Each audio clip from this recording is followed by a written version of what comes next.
some updates in terms of the vaccines.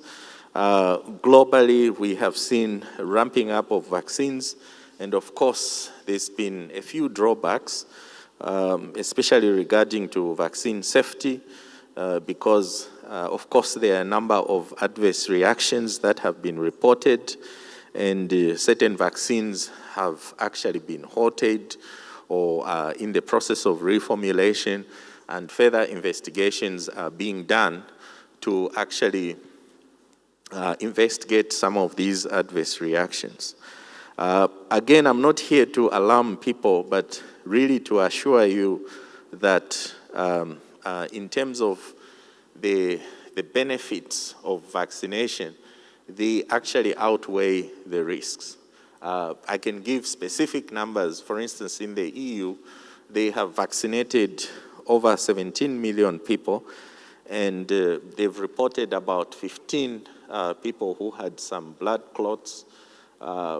This was just all over the body, and about 22 who had clots in their lungs. And of course, there's one country where they suspended the AstraZeneca vaccines because there was a 49-year-old woman who had a very severe allergic reaction, and she died. So again, these are controversies that come with vaccines, and I'm not here to answer specific questions, but just to pose the question to say that I'm just throwing it back to you in terms of if once these vaccines come, you'll be able to take this risk and get vaccinated. But basically, the authorities, including WHO, have issued statements saying that the benefits of having all of us vaccinated actually outweigh the risks. And of course, with vaccinations, there will always be a few people, because of their makeup, because of certain underlying conditions that they have, they may actually have very severe reaction to these vaccines. And so as these vaccines come and as they get rolled out, there will be screening to ensure that certain people, especially people who have allergic reactions, serious allergic reactions, as well as people who have clotting disorders, those may not be eligible for these vaccines because of that. So, so as we anticipate another wave, and as we are in this trough, I know that because the numbers have reduced drastically, and I know that when we were peaking, even here, there were very few people coming, and you can see that we are actually full, but well socially distanced. I wish I could take this picture. It really looks nice. This is how the situation should be. But the same people, I mentioned this last week, you go to funerals, your behavior is very different.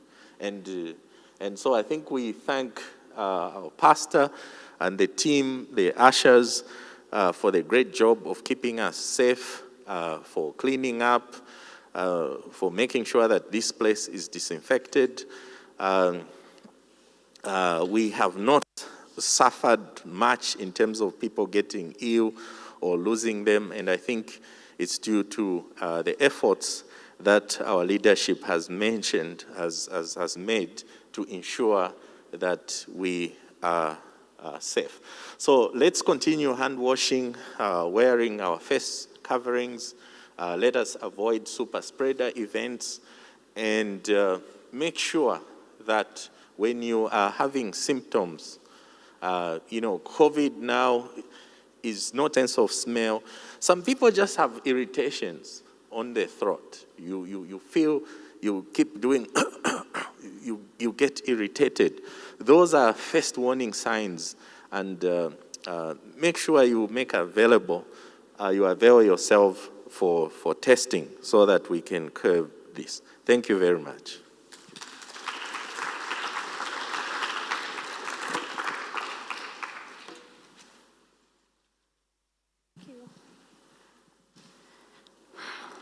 Amen. Another clap offering for that update. It's now time for the announcements. But before I give the announcements, we just want to acknowledge any presence of anybody that's visiting us here at Go Center for the very first time. In case you're coming to Go Center for the very first time, it's your first Sunday, we just kindly ask you to raise your hand so that we can see you and give you a special Go Center welcome. Any visitors in the house? Nice. We've got two brothers over there, and my sister